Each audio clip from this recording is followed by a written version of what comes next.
아들이 떠났다. 아들은 조금 늦은 나이였던 6학년쯤 이곳에와 말도 안 통하는 이곳에서 별의별 일 다 겪으며 함께 지내왔었는데 이제 어여치 대학을 졸업을 해 취업과 동시에 독립을 하겠다고 한 것이다. 안 올 것만 같던 그날이 우리에게도 갑자기 찾아온 것이다. 3년 만에 우리는 양복을 입었다. 얼마 전 큰아들은 졸업을 했는데 일본은 한국보다 한 달 늦은 4월에 졸업식이 있고 그 졸업식에 참석하기 위해서였다. 그래서 매년 4월은 아이들이 졸업과 동시에 사회인으로 첫 발을 내딛는 달이기 하다. 한국은 취업문이 좁다는 기사를 종종 보곤 하는데 일본은 아직 취업문 시장이 그리 좁은 편은 아닌 것 같다. 우리 아이도 천신만고 끝에 취업은 할 수 있었지만 아무리 취업 시장 문이 한국보다 좁지 않다고 해도 아이들이 취업을 하기 위해 쏟아부어야 하는 노력과 결과를 알 수 없는 끊임없는 기다림, 그리고 각자 감내해야 할 마음고생들이 어느 나라나 다 마찬가지임을 알기 때문이다. 이날 졸업식은 도쿄의 무도관이라는 큰 회관을 빌려서 진행되었는데 엊그제 이곳에서 입학식을 한 것 같은 언제 이렇게 시간이 흘러버린 건지. 보통 일본의 대학생들은 3학년 때부터 취업 준비를 해 4학년이 되자마자 대부분 회사가 정해진다. 기모노 입고 하네? 그래서 4학년이 되면 졸업 논문을 준비하면서 입사할 회사의 모든 입사 준비 또한 끝내놓는다. 무슨 말이냐면 아이들은 입사일이 1년 정도 남았는데도 졸업 논문을 준비하면서 입사할 회사의 모든 입사 준비 또한 끝내놓는다는 말이다. 일본의 기업들은 아이들이 졸업하기 1년 전부터 수시로 아이들을 회사로 불러들여 각종 PT나 설명회를 통해 회사의 현재와 미래를 보여주며 경험이 없어 불안해하는 아이들의 마음을 안심시킨다. 아이들 또한 그 처지들이 다들 비슷하기 때문에 그 기간 동안 생겨나는 동기 간의 우애란 이로 말로 표현할 수 없을 정도로 끈끈해진다고 한다. 어떻게 보면 이 모든 것이 다른 곳에 가지 말고 자신들의 회사로 오라는 미리미리 발을 묶어놓겠다는 꿍꿍이인 것이다. 어쨌든 아이들은 대학원에 가지 않는 이상 졸업을 하자마자 대부분 바로 출근을 하기 때문에 졸업식이 끝나면 출근 준비를 하거나 살던 집을 나와 회사 근처로 이사할 준비를 하기도 한다. 그런데 이렇게 살던 집을 나가 독립을 하는 아이들의 경우 어쩔 수 없이 멀어서 이사를 하는 경우도 있지만 회사에서 반값의 일부라도 지원해주는 제도가 있다고 하면 회사가 바로 코앞이어도 미련 없이 나가려고 하는 것 같다. 독립의 조건에는 회사와 집의 거리 따위는 상관이 없나 보다. 물론 반값이 비싸서 독립을 하고 싶어도 못하는 경우도 있겠지만 우리 아이는 독립을 선포했고 드디어 우리 둘이도 아들을 떠나 보낼 때가 된 것이다. 가끔 상상을 했었다. 아이들이 우리의 곁을 떠나 독립을 하게 되면 과연 어떤 느낌이 들까? 라고. 나보다 먼저 아이들을 독립시킨 친구들은 이런 말을 했다. 여보세요? 독립했어. 그지? 처음에는 밥 먹을 때마다 생각나 울었다. 꿈자리가 안 좋아 카톡을 보냈더니 하루종일 일시비어서 뜬 눈으로 밤을 새웠다. 오지도 않는 빈방을 치우며 마음이 우울해서 웬만하면 아이방에 안 들어간다 등등 대부분이 당분간은 힘들 거란 거였다. 그런데 난 의외로 괜찮았다. 허전함이 없는 건 아니지만 요리를 할 때도 그릇의 크기가 작아져 육체적으로 변해졌고 하루에 한 번 돌렸던 빨래는 이제 대중 없이 돌리고 싶을 때만 돌려도 될 정도였다. 아이가 밤늦게까지 돌아오지 않아도 불 켜놓고 기다리지 않아도 돼. 일찌감치부터 맥주 한잔하며 쉴 수도 있었다. 게다가 가게 또한 아이의 독립 전후의 차이가 컸다. 야 근데 전기세가 엄청 줄었다. 이렇게 많이 줄었어? 이쪽 거가 3만 1,000원, 여기는 9,000원. 굿! 야, 그래서 얼마나 쓴 거야, 전기를? 그 비싼 전기세, 수도세가 말도 안 되게 확 줄었으며 지금껏 지원해줬던 학자금 대출, 핸드폰비 등등 지출면에서 정말 많은 부분이 줄어든 것이다. 문자는 물질을 지배하고 소인은 물질에 지배당한다고 하더니 나는 부와 재물 앞에서 비굴해지는 소인배였던 것이다.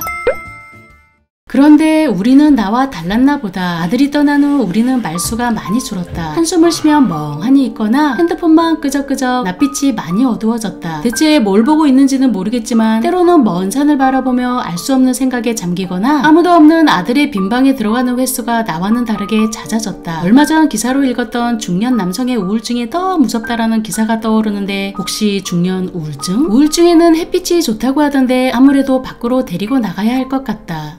커피 마시러 갈래? 응? 아니 나중에. 근데 뭔가 이상하다? 왜? 뭐? 왜? 아무것도 안 해. 그렇다. 우리는 아들의 독립과 동시에 자기 방이 생긴다는 기대감에 부풀어 있었던 거였다. 시간이 날 때마다 갖고 싶었던 가구들을 검색했던 것이었고 그것들을 방에 어떻게 배치시켜야 할지 아주 큰 계획을 세우고 있었던 거였다. 우리 둘이 브이로그 드디어 나에게도 내 방이 생기는 날이 왔다. 23년 만에 내 공간이 생기다니. 가끔 드라마를 보면 개인 서재 장면이 나오는데 저런 서재 하나쯤은 나도 갖고 싶다는 생각을 했었다. 하지만 드라마는 드라마일 뿐 현실 속에서 그동안 내가 쓸 수 있는 개인적 공간은 한 평 남짓 화장실 뿐이었다. 이 안에서 나는 많은 일을 할 수 있었다. 볼일을 보며 시간 가는 줄 모르고 게임도 했고 바깥 소리에 귀를 기울이며 조심스레 쇼핑도 즐겼으며 가끔 주식도 하긴 하는 비밀스러운 공간이었다. 그러다 이곳으로 이사를 오며 나의 공간이 하나 더 생긴 것이다. 0.5평 남짓한 화장실이 하나 더 생긴 것이다. 나는 또 다른 공간이 생겼다는 사실에 감격하며 두 개의 공간을 알차게 나눠서 활용하고 있었다. 하나는 그동안 해왔던 나의 일을 하는 공간으로, 또 하나는 오로지 나의 생리적인 수단을 위해서만 사용하는 공간으로 말이다. 그런데 이렇게 갑자기 생각지도 못한 내 방이 변기 없는 온전한 모습의 나의 방이 생긴 것이다. 나는 아들의 독립날짜에 맞춰 내가 유용할 수 있는 비상금과 둘이가 나에게 도움을 줄 수 있는 예산을 상상해가며 나름 큰 계획을 세워나갔다. 가끔 눈치챌까 표정관리까지 해가며 완벽하고 치밀하게 준비해 나아갔다. 하지만 둘이가 움직여주지 않는다면 이 모든 것은 일장춘무, 다 부질없는 꿈이라고 깨닫는 데까지는 그리 오랜 시간이 걸리지 않았다. 우리 집의 모든 경제권은 둘이에게 있기 때문이다. 이러면 완전히 나가린데. 그래서 난 움직이기 시작했다. 좀 더 확실하고 빠른 방법이 필요하다고 생각했기에 일단 둘이를 이케아에 데리고 갔다. 그동안 찜해놓았던 물건에 차례차례 데리고 가서 물건의 장점을 이야기하고 만져보기도 하고 앉아보기도 하면서 최선을 다해 어필을 하기 시작했다. 말빨로는 둘이에게 상대도 되지 않기 때문에 점점 상황이 초조해지면서 입안이 바싹 말라가는데 마른 기침까지 나왔다. 누구인가? 지금 누가 기침 소리를 내었어? 어필이 안 먹히면 그냥 들어놓아버리는 급찌질해 보이는 수단까지 동원하면서 말이다. 역시 이런 나의 찌질함이 감동스러웠던 건지 아님 이런 내가 측은하고 쪽팔렸던 건지 드디어 나는 화장실 공간보다 더 넓디 넓은 책상과 변기통보다도 더 새하얗고 커다란 의자를 득템하게 되었다. 게다가 가끔 일하면서 피곤할 때 쉬라며 생각지도 못한 침대까지 얻게 되었는데 역시 꿈은 쟁취하는 자에게 기회가 있다라고 하더니 그건 사랑이었나? 역시 나의 노력은 헛되지 않았던 거였다. 그런데 침대는 사달라고 한 적이 없는데 혹시 나 이 방에 버려지는 거? 그나저나 이케아에서 사온 책상을 땀 뻘뻘 흘리며 조립을 하고 있었는데 오빠 생각보다 책상이 되게 넓네? 엄청 넓다. 뭐라고? 책상이 넓어 생각보다. 넓지. 나도. 왜? 둘이가 자기 책상이 좀 좁아 어깨가 아프다며 자기 거랑 하루만 바꿔서 써보자고 한다. 나는 알고 있다. 한 번만 하루만 써보겠다는 건 지가 영원히 쓰겠다는 말이나 마찬가지라는 것을. 하지만 알고 있으면서도 난 기꺼이 둘이에게 책상을 내주었다. 이것은 의자라도 지키기 위한 일보 후퇴일 뿐 적에게 살을 내주고 뼈를 취하는 것이다. 그런데 둘이의 입에서 의자 얘기도 나오기 시작한다.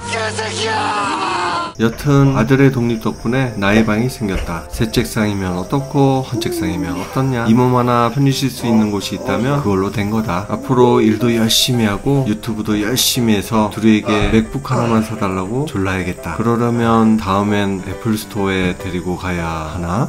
오늘의 일기. 그런데 큰아들이 집에 오면 어디서 재우지?